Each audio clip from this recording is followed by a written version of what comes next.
आपको लाइसेंस किसने दिया?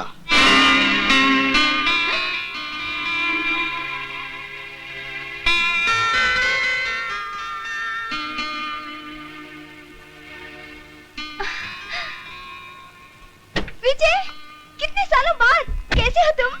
So wonderful to meet you again. प्रिया, प्रिया, ये सरोद की तरह दुखी सुर में क्यों बोल रहे हो? मुझे देखकर खुशी नहीं हुई तुम्हें? मेरा हाल नहीं पूछोगे क्या? तुम कैसी हो प्रिया? चलो घर चलकर बताती हूँ। नहीं, मैं ड्यूटी पर हूँ, ऊपर से मेरी एक कांस्टेबल इधर आओ। Yes madam. जानते हो मैं कौन हूँ? Yes madam. गुड, साहब की गाड़ी घर तक पहुँचा देना। It's my order. Okay madam. चलो चलते हैं। अरे तुम्हारे पापा कैसे? अभी पता चल जाएगा। अपना सैल्यूट तैयार रखना। चलो आओ विजय। Hello daddy. हेलो बेटे।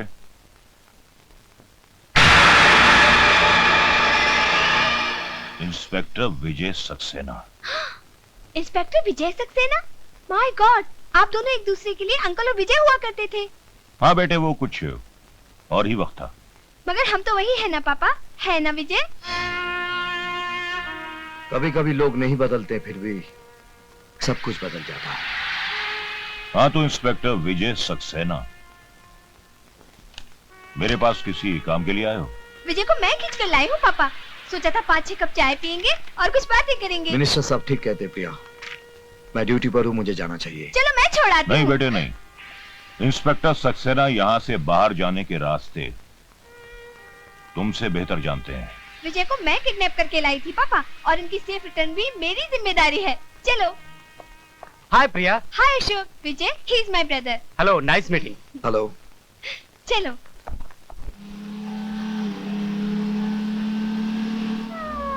पापा अभी अपने पुराने गुस्से को भूल नहीं पाए हैं, मगर तुम बुरा मत मानना।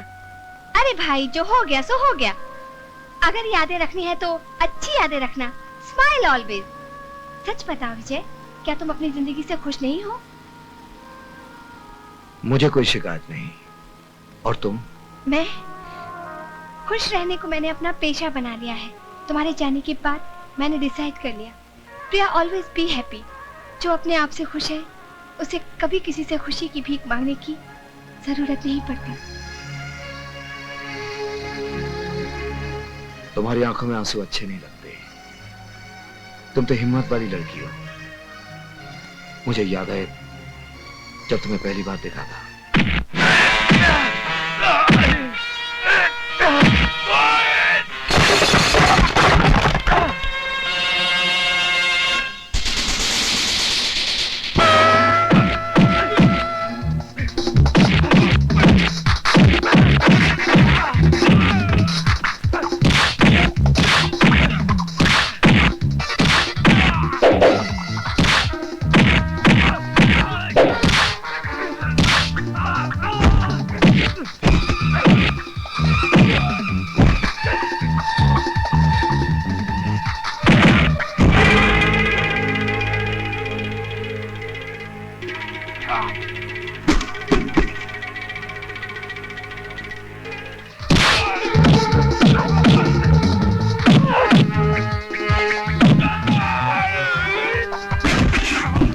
अरे कैसा मत का बच्चा है दाड़ियल, अकेली लड़की को देखकर बदतमीजी कर रहे हो? हाँ,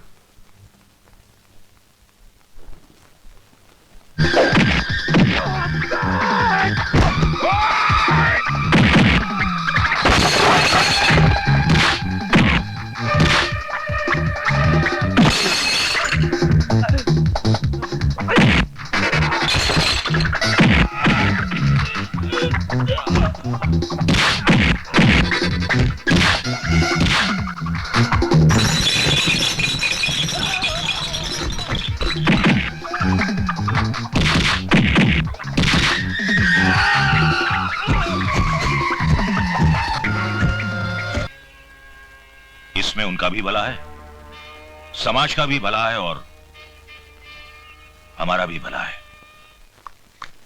ये क्या पापा, आपने विजय का ट्रांसफर करवा दिया, और वो भी इसलिए कि हम एक दूसरे से प्यार करते हैं? विजय के ट्रांसफर की बात मुझे पुलिस स्टेशन से मालूम पड़ी। हाँ बेटी, ये सच है कि मैंने विजय का ट्रांसफर कराया है, लेकिन मैंने जो कुछ भी किया है तेरी भलाई के लिए किया है। एक बाप होने के नाते मैं अपनी इकलौती बेटी का हाथ एक शादीशुदा आदमी के हाथ में देकर अपनी बच्ची की जिंदगी बर्बाद कर देता। पापा आप ये क्या कह रहे हैं? सिर्फ इतना ही नहीं बेटी, बल्कि वो एक बच्चे का बाप भी है। उसने तेरे साथ धोखा किया है। नहीं, नहीं, नहीं, नहीं, नहीं। प्रिया, क्या हुआ? विजय मुझे धोखा क्यों दिया? शादीशुदा होने के बावजूद मुझसे प्यार का नाटक क्यों किया? बताओ, बताओ, बोलते क्यों नहीं? Take it easy, प्रिया। तुम्हारे पिताजी को पुलिस वाला दामाद पसंद नहीं था, इसलिए मेरा ट्रांसफर करके तुमसे दूर किया। उसके बाद ही मैंने शादी की। अब समझ में आया, ये सारा खेल मेरे पापा ने खेला है। अपनी बेटी के साथ ही पॉलिटिक्स प्ले किया। आई एम सॉरी विजय, मुझे माफ कर दो। तुमने शादी क्यों नहीं की? क्योंकि मैं पागल हूँ। मैंने एक बार में ही अपना सारा प्यार खर्च कर दिया, और फिर तुम जैसे रोज रोज कहाँ मिलते हैं? किस्मत, ऑलरेडी लॉस्ट इट। चलो कहाँ? घर, तुम्हारी बीवी और तुम्हारे बच्चे से मिलने। आज बहुत दिल कर रहा है किसी खुश नसीब से मिलने के लिए। चलो ना, आओ। पापा। हेलो बेटी। कितनी प्यारी बच्ची है। अगर हम दोनों की शादी होती ना, तो शायद हमारी भी ऐसी ही बच्ची होती। क्या नाम है बेबी आपका? सुनिए, that's my wife Kiran. She is so beautiful. अब मैं समझी कि इसीलिए इस घर में मेरी याद तक नहीं आई होगी तुम्हें। कौन है ये? ये मैं बताती हूँ किरण, अगर दुनिया की सबसे खुशनसीब औरतों की लिस्ट बनाई जाए ना, तो पहले नंबर पर तुम्हारा नाम होगा, मिसेस किरण सक्सेना, और दूसरे नंबर पर मेरा, प्रिया कुमारी। तकदीर ने मेरे नाम में लिखे कुमारी को बहुत सीरियसली लिया। चाहा हम दोनों ने, आखिर विजय तुम्हें ही मिला। यू आर वेरी लकी किरण। किरण, ये अपने होम मिनिस्टर जी की बेटी है, कुछ दिनों के लिए आए हैं। कितने दिन रहेंगी? तुम कहो तो मैं अभी चली जाऊंगी यहाँ से। किरण मुझे गलत मत समझो, मैं यहाँ आप बीती दोहराने नहीं आई हूँ। तुम्हारी इस खुश मासूम दुनिया में तो पल सांस लेने आई हूँ बस। अगर मैं तुम्हें दुख दूंगी तो मैं अपनी ही नजरों से गिर जाऊंगी। मेरा ये मतलब नहीं था। आपका यहाँ आना मेरे लिए इतना अचानक है कि आपने इनके बारे में पहले मुझे कभी बताया नहीं। ये डरपोक क्या बताएगा किरण? मुझसे पूछो। चलो किचन में जाकर चाय बनाकर थोड़ा मुंह मीठा करते हैं। चलो। पापा, ये कौन सी आंटी है? बेटी, ये आंटी नहीं है, ये हम सबका बाप है। और हमें शक है शायद दूसरी महाभारत यहीं से शुरू होगी। अगर ठीक जगह से डाली जाए तो सारे शहर को बीमार करने के लिए इतनी सी दवा काफी है। और इसका इलाज शहर के हर दुकान में इसे खचाखच भर दो, लोगों को इसकी सख्त जरूरत पड़ने वाली है।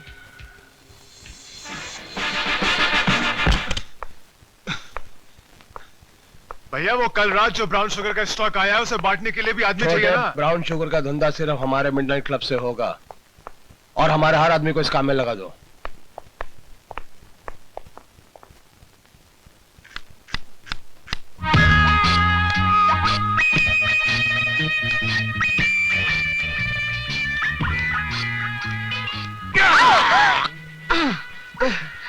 तुम? हाँ मैं। सॉरी, क्या है कि इस नाइटी की वजह से तुम मुझे अपनी बीवी समझकर गलती कर बैठे ना, राइट? हाँ वो ये नाइटी है ही इतनी खूबसूरत कि मैं खुद को रोक नहीं पाई। तुम्हारी बीबी से ही पूछकर पहनी है, यही सोचकर कि किस्मत में तो तुम्हारी बीबी बनना लिखा नहीं, तो इसे पहनकर पल दो पल के लिए तुम्हारी बीबी बन जाऊं। झूठ मूठी सही, कभी कभी झूठ भी कितना हसीन लगता है ना।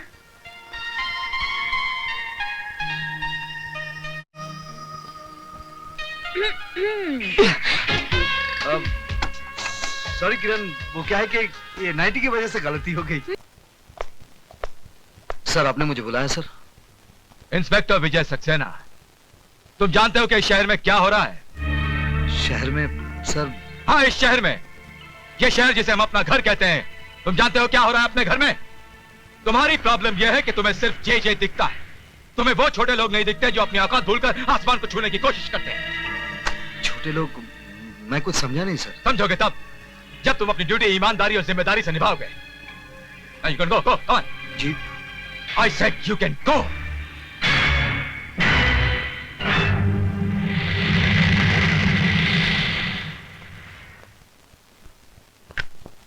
मेरा नहीं साहब, मेरा बेटा मरा नहीं, उसका खून हुआ है। नशा देने वालों ने मेरे बेटे को मार डाला साहब, मेरे बेटे को मार डाला। देखो ये रोना धोना बंद करो। तुम्हारे बेटे को किसी ने नहीं मारा, तुम्हारा बेटा खुद मर गया है। अगर इसी तरह पागलों की तरह हरकत करती रहोगी तो तुम्हें पागल खाने में बंद कर दूंगा। साहब आप मुझे सुनते क्यों नहीं? साहब मेरी बात मानिए, उन लोगों ने मेरे बेटे का खून किया है। साहब मेरे बेटे को तो... मुझे बताइए क्या हुआ? अब तो धीरज ही रखना है बेटा। अब तो उन माओ को डर कर रहना चाहिए जिनके बच्चे अभी तक जिंदा है। आपके बेटे को जिन्होंने शिकार बनाया आप उन्हें जानती हैं? मिडनाइट क्लब के लोग हैं।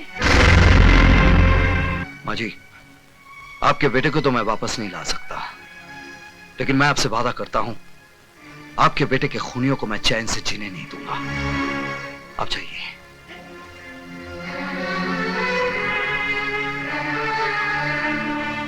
सुनो विजय, तुम्हारा वहां जाना खतरे से खाली नहीं है।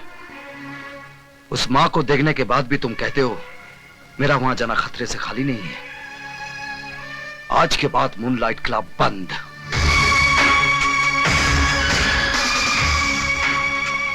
भाई सुनो, तुम जेजे के पास जाना और कहना कि रेड होने वाली है, समझे? तुम जाओ।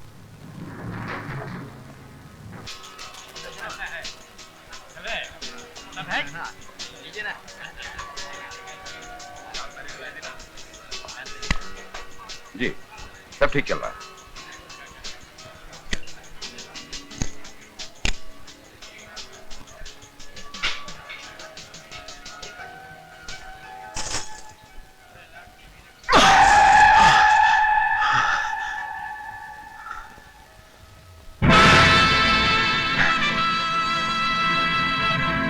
आइए इंस्पेक्टर साहब, आइए।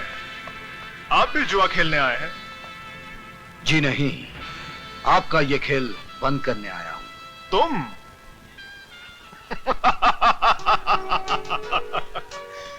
ये खेल तो तुम्हारा बाप भी बंद नहीं कर सकता इंस्पेक्टर।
ऑफिसर, वर्दी का फायदा उठाकर आप किसी मासूम नागरिक पर हाथ नहीं उठा सकते। ये मासूम नहीं है वकील साहिबा, ये मासूम नहीं है।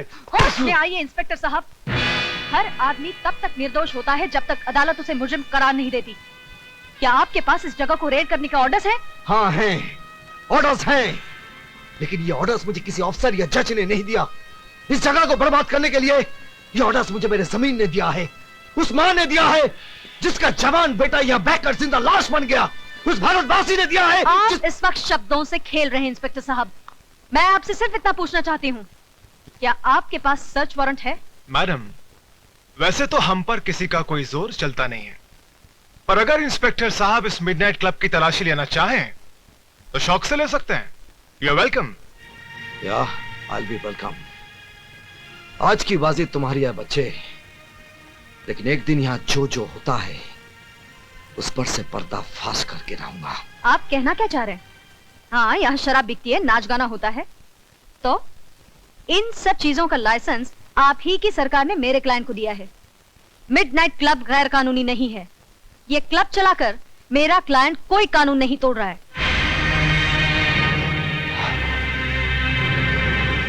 आप ठीक कहती हैं वकील साहबा, यहां कानून नहीं इंसान टूटते हैं। लेकिन इससे आपके कानून को क्या है ना? तंग आ चुका हूं मैं तुम्हारे पति से।